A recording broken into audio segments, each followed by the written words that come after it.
Para poder hablar de una problemática internacional o un conflicto armado tan fuerte o tan grande como para que le importe el derecho internacional, haciendo así la división de conflicto armado interno y conflicto armado externo.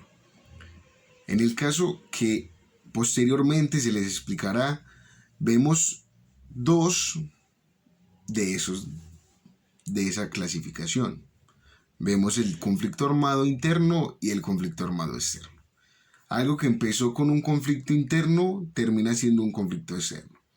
Primeramente, vemos la importancia del derecho internacional en cuanto a las problemáticas que se encuentran día a día en el mundo, como lo son las guerras, en cuanto a las guerrillas, en cuanto a las milicias, en cuanto a aquellas desertores o aquellas personas que están en contra del gobierno, buscando siempre o la mayoría de veces un interés político, un puesto en la política del país, como opositores.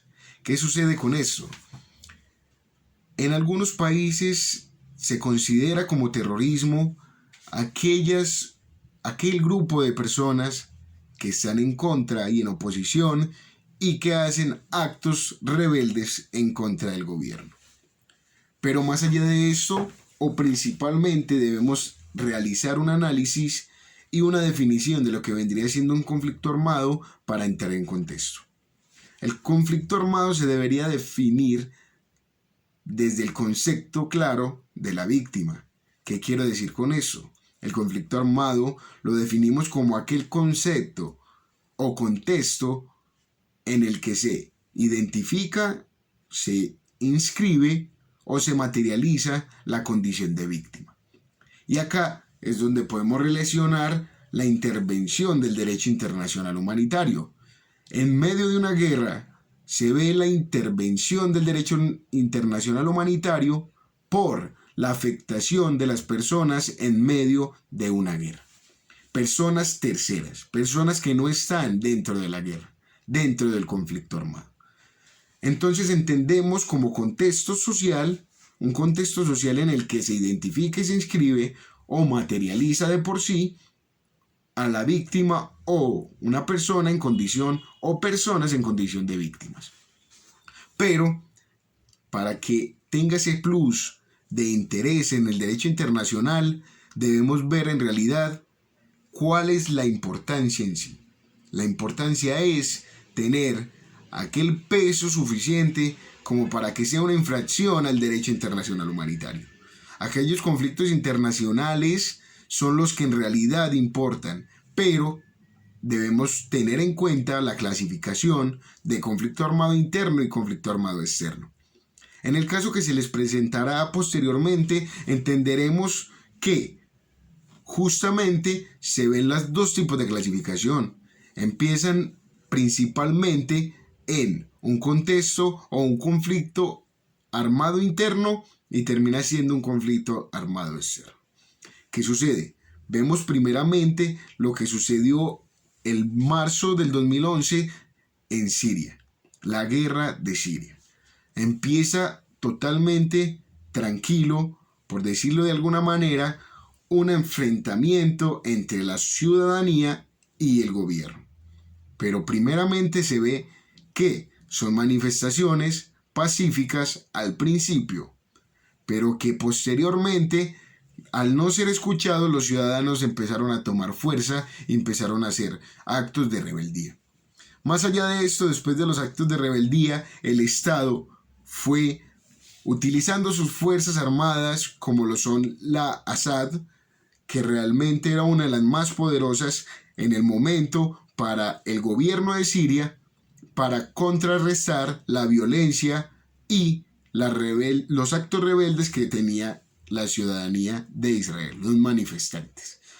Haciendo esto como una clasificación de terrorismo a nivel internacional. Ya estaban utilizando de manera absurda lo que vendría siendo armas y asesinando personas. Que para un futuro empezó con el pronunciamiento del presidente en ese momento, del gobernante en ese momento, diciendo que la violencia iba a provocar más violencia.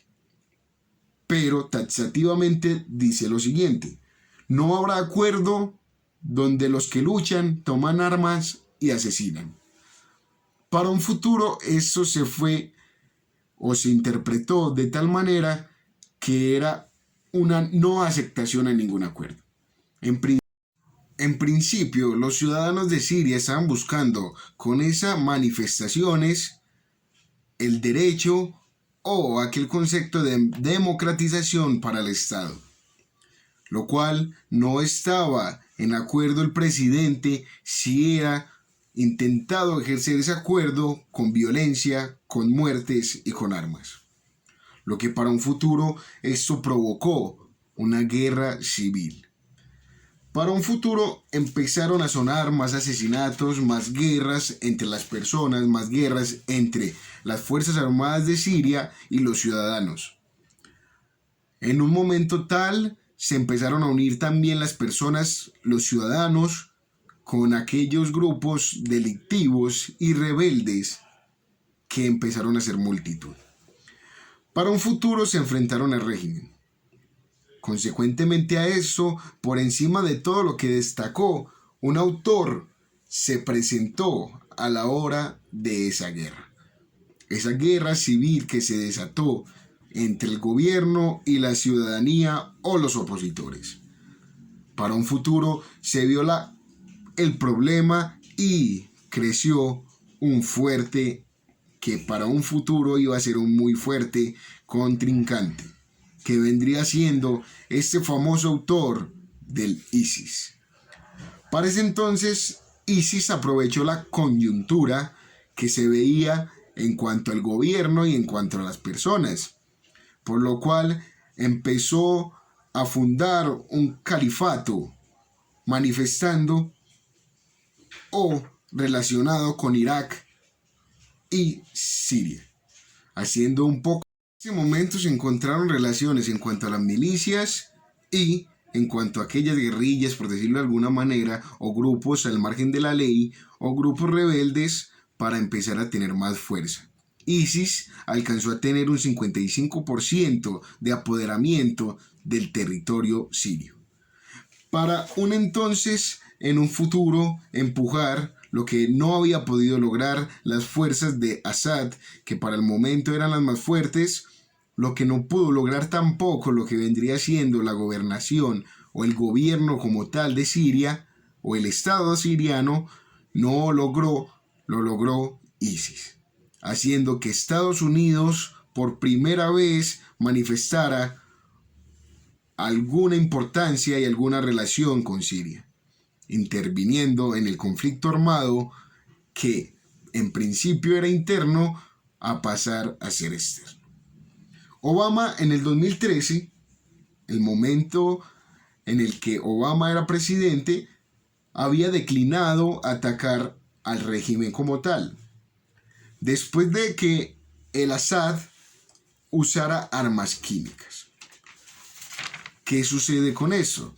Se utilizaron aquellas armas que en principio son prohibidas por el derecho internacional humanitario, haciendo una afectación mundial por ser un arma química.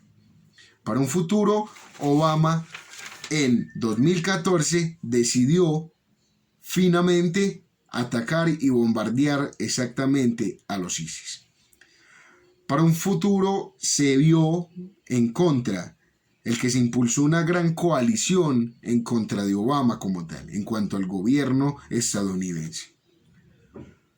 Más allá de esto, se vio la decapitación de 2 periodistas, haciendo entrar en conflicto fuerte entre estos 2 estados. Para un futuro, o consecuentemente a eso, después llegarían los atentados en Europa y Estados Unidos de parte de Siria. Pero, finalizando aquellos años, aquellos países relacionados o importantes que tenían relación o que tenían interés entraron e hicieron sus propios bombardeos, como lo son Reino Unido y Francia, que fueron aquellos que enviaron 2 de sus bombas, sus bombardeos, sus ataques directos al objetivo de ISIS para poder contrarrestar esa oposición. Más allá de eso, o consecuentemente a eso, se ve que el Estado de Rusia, la República de Rusia, ataca o se vincula viendo la malformación de lo que vendría siendo la guerra entre Siria y Estados Unidos. Rusia apoyó a Siria en cada momento para poder hacer un control total, pero no fue suficiente. Para los últimos años vemos que para el día de hoy Estados Unidos, con el presidente o en cabeza del presidente Trump, envió un bombardeo o una bomba hacia el estado de Siria por la manifestación de utilización o manipulación de bombas químicas, lo cual estaba siendo regulado por el derecho internacional humanitario y vigilado por el Estado de Rusia, que para el momento sería incompetente por no responder en su momento su obligación, que para entonces Trump decidió usar e intervenir para que no se volviera algo como en el pasado. Relacionando ya todo este conflicto armado encontrado desde el conflicto armado interno y después el externo, relacionando varios países relacionados también con el orden mundial, con el orden y el respeto y la afectación de los ciudadanos. Un gobierno ineficaz en cuanto a su seguridad y a su confrontación con aquellas bandas, aquellos grupos al margen de la ley, en contra y en oposición suya, haciendo que el derecho internacional interviniera con sus normativas para respetar lo que vendría siendo la afectación de cada persona. Pero para un futuro se va viendo la relación en cuanto a la afectación de cada derecho, empezando que para un momento exacto se veía complicada la interpretación o la aplicación del derecho internacional humanitario por la legítima defensa que podrían pelear en Siria aquellos ciudadanos. Aquella legítima defensa o su respeto o su exigibilidad en cuanto a los derechos, pero que así por su vez estaban afectando el derecho a la vida, el derecho a la integridad física, maltratando, torturando personas y matando personas. Y afectando también lo que vendría siendo una seguridad. Para cerrar, sería una afectación evidente a lo que vendría siendo un Estado de Derecho, afectando una democratización que en principio era bien luchada, pero que no estaba siendo tratada, que convirtió esto en una guerra civil, lo cual generó una afectación a los derechos humanos en cuanto a la vida, en cuanto a la integridad, en cuanto a la integridad física, en cuanto a la comodidad y en cuanto a la convivencia. Vemos esa afectación y vemos la afectación del derecho internacional y lo complicado que sería la intervención del derecho internacional humanitario a sabiendas que afecta de todas formas en cada punto a lo que vendría siendo cada país. Un terrorismo absoluto.